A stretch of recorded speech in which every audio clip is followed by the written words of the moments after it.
Hagarara.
Ewana angasa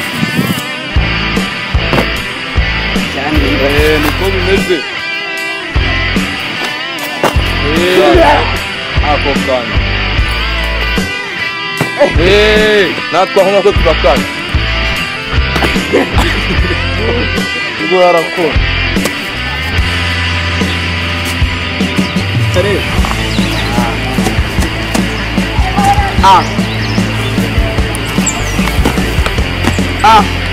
Bravo. Sakwemeje. Niyo kwemeje. Nakuremera. Tangiye kugwamo.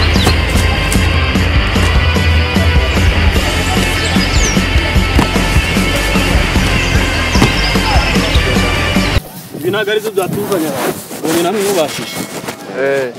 Ubu tugiye gukorana. Aha. Korana rero. Murabashishe kabisa. Niko bimeze rwose. No, kino dushaka. Turashaka kuntu turagera muri ara marushanwa. Kandi urabona ko nawe dufite umwitozo. Amarushanwa yo mugomba kuyajyamo. Bana twebwe rero kino dushaka tubwira kuntu tuzahagera. Ibindi bigakomeza. Amarushanwa rero ni kuwa mbere. Ubu tugomba gukora umwitozo. Uhagije kabisa. Nkuko mbasanze mu mwitozo. Ikibazo nari mfite groupe mwaratandukanye cyangwa muracyakorana. Groupe yanjye irahari. Tugomba gukorana. Ndende yagutse. Ko mbonye mubashije kabisa. Ngaho ni sawa. Kujya muri groupe yanjye biroroshye cyane. Shatse. Kubashije. Aha. Shatse twarekeraho. Kino twashakaga no kuba twamenya ko twajya muri groupe. Niba bikunda uzaza dufashe tu. Hari ribi. Nta kibazo kabisa. Nta kibazo. Ngo tuzabona na rya tuzahurira he? Wa mbere nyine rukundo. Uzadusanga hano muri siporo none. Okay. Bisaza none reka mbacomotse niki. Ubwo ni ku wa mbere nyine ebana turi mu marushanwa. Nuko nyine. Azatubeshya bana. Rero murumva ko ibintu bigiye binyuze mu mucyo. Twemerewe kujya mu marushanwa. Ariko kurumva imyitozo niba ari kwambara amarushanwa cyangwa tugomba gukora imyitozo buri munsi. Muzaza muboneka dukora imyitozo ndumva nta kindi twakora twari kuranga ahandi hakaba amarushanwa. Ariko umukinnyi wanjye namwemeye. Umukinnyi wawe twamwemeye rwose. Andateka we azadukora ibintu ahangaha azagenze mba abantu bato.